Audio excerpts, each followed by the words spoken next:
Juventus are cooking steak. But we don't know what type of steak. Okay, calm down. Don't get too hungry. Don't get too excited. We just don't know what type of steak. Is it T-bone? Is it sirloin? Is it ribeye? Okay, and on top of everything, we don't know. Is it well done? Is it medium rare? Is it medium? Is the cow still moving in the background? We don't know. But there's rumors. Day after day after day. Victor Osimhen, Theo Hernandez, Cambiasso on his way out. Antonio Conte returning to Turin.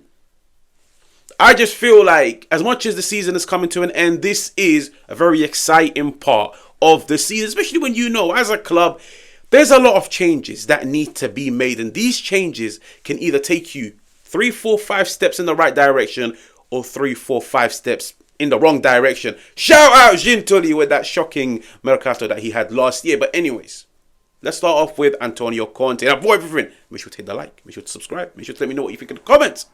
Number one, numero uno, Antonio Conte. Now, I haven't really given my 2 pence on Conte, like the rumours. Do I think it will happen? Yes, I'll be honest with you. I think the biggest secret in football, which everybody knows, is Napoli, De Laurentiis, Antonio Conte.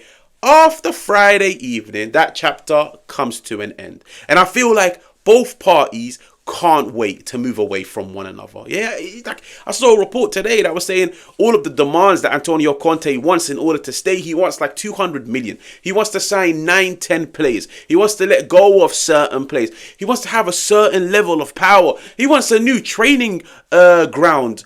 De Laurentiis is not giving that to you, bro. He's not. Everybody knows how De Laurentiis, how Napoli operate. Okay, now if he was to leave, he is the hottest property in the Serie A. He is one of the hottest properties in Calcio, in football as a whole. This is a guy that's on the verge of winning 3 Scudettos with 3 different teams. And the thing I loved about him the most this season is he showed, you can chop and change my team. You can sell my best player and not get me a like-for-like replacement. I can have injuries. I can have suspensions. I will find a way to win. Like this season, Antonio Conte, he's chopped and changed between 3, 4 different formations. 3-5-2, 3-4-2-1, 4-3-3, 4-2-3-1. Sometime, like he showed, I can play a variety of different ways. I can utilize a variety of different players. This is what Juventus needs. I'll be real. In the modern game, you need a coach that's tactically sound. You need a coach that can adapt. You need a coach that can rally the troops. You need a coach that knows how to get results. That is Antonio Conte. And the icing on the cake, he understands the Serie A. In my opinion, he's the best Serie A coach if he goes on to win the title with Napoli. So, the rumours, there's no smoke without fire. I think he's coming back. I'll be honest with you. I really, really, really think Antonio Conte will be the new coach of Juventus. Now, what is the second one? Victor Osimhen. Dusan Vlahovic is out. Yeah, we all saw that Serbian R9 finish on the weekend. But listen, that was his farewell goal. Okay? Dusan Vlahovic, he's out.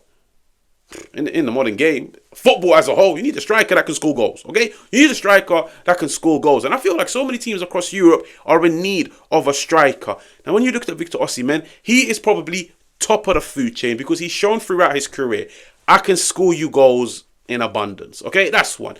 2, he's a physical profile. I'll be honest with you guys. Like his ability to hold up the ball, his ability to run the channels, and my favorite one, he is a relentless presser. Now in the modern game, so many coaches want to press. Your first line of defense is your attack. Imagine having somebody like Victor Osimhen who charges at you non-stop from minute 1 to minute 90 this season on loan at Galatasaray. I think 25 starts, 26 goals. Like Victor Osimhen, is he coming to Juventus? I just think he's going to cost a lot of money. And I don't know if Juventus are willing to pay the amount that De Laurentiis wants. Especially when you know he is selling to a rival. Okay? But if Juventus can get Victor Osimhen, that is 50 steps in the right direction. You're not signing a striker of pedigree, of promise, of penetration. And that is what Juventus need. Now, the only catch is with Osimhen is the African Cup of Nations, okay? But this is where now you do look at Gintuli and you say, don't make the same mistake that you made this season, which is you go into the campaign, Dusan Vlahovic, Milik unavailable, nobody knows when he's returning, and now all the pressure is on Dusan Vlahovic, so if he's playing crap, he still has to start. If he's low on confidence, he still has to start. If he's missing 50 open goals, he still has to start. Rotation, healthy competition. if Juventus get Victor Osimhen, then they need to be in the market for another striker, because there is a possibility that Osimhen would be gone for an entire month. Okay, and especially with the whole fixture schedule nowadays, like so many games, you need to have a backup. Okay, maybe somebody like a Jonathan David, but Osimhen, I would actually love to see him in a Juventus shirt. He understands the Serie A. He scores goals, and I reckon his movement, in my opinion, is one of the best in the world, because so many people look at him and say he misses X amount of opportunities. The reason why he misses X amount of opportunities is because his movement is so good. He gets X amount of opportunities. Now, no striker is clinical to a degree where they're going to score every single chance. But some strikers, they create their own opportunities with their movement, with their intuition, with their anticipation. That is what Victor Osimhen has. And I reckon with Juventus, going into the summer, Vlahovic leaving, they need a marquee signing. They need somebody next year up front that they can look at and say, we trust you. We've seen what you've done before. Victor Osimhen is the guy. Now, I saw a little report today that said he's not really looking to come to Turin, but don't buy too much into it. Now, the final one is actually the most interesting one. I'll be honest with you, because it's just come out as of late. Theo Hernandez from Milan. Now, this is the one that I would actually love to hear everybody's takes on, because Theo Hernandez at Milan, you've seen the good, you've seen the bad, and then you've seen the mediocre. You've seen him be a crybaby at times. You've seen him not really carry and conduct himself in the most professional of ways. You've also seen him pick up the ball in his own half and rifle it from 40 yards. And you've also seen him make stupid mistakes like he did against Feyenoord in the Champions League. But Theo Hernandez is a player of pedigree. I'll be honest with you guys. Like, on his day, when he's motivated, when there's fire in his belly, there's a purpose, there's a coach keeping him in line, he is one of the best fullbacks in the world. And I'm just looking at it and licking my lips and telling myself, I saw the partnership of Theo Hernandez and Rafa Leao.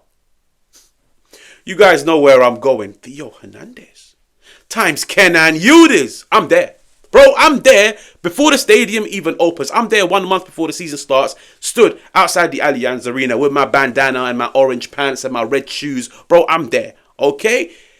It's definitely something for Juventus to look into. Especially when you bear in mind,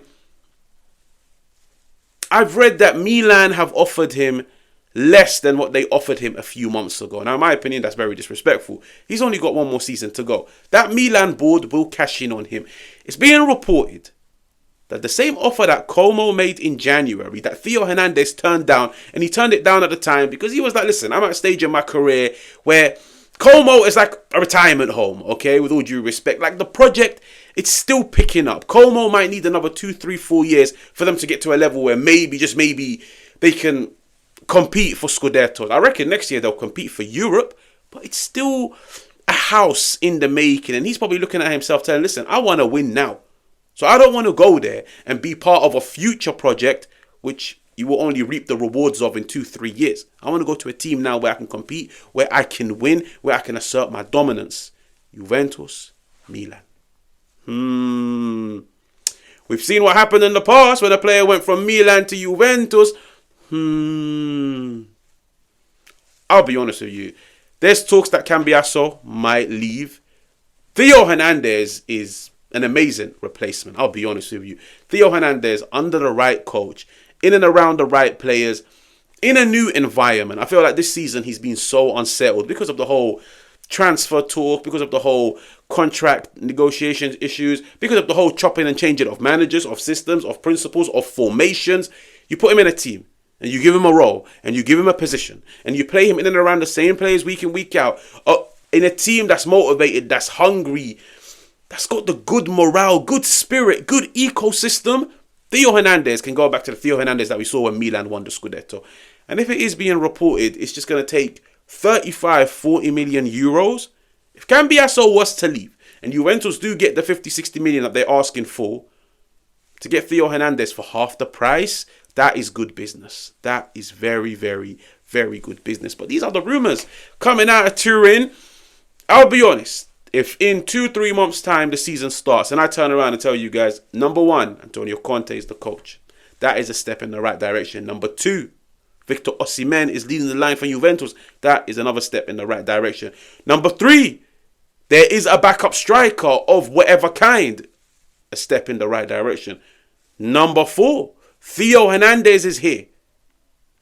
For 30 million, half the price that Cambiasso was sold, that is a good level of business. Juventus will be heading in the right direction. But listen, it's all rumors. So you guys better get used to these videos because you're going to be getting them all summer long, okay? But listen, 3 rumors that I reckon if Juventus were even to get 1 out of the 3, step in the right direction. 2 out of the 3, step in the right direction. 3 out of 3, you're on cloud 9, bro. Okay? Now, if you're new, make sure to subscribe. Make sure to hit the like button. And I'll catch you guys on another one.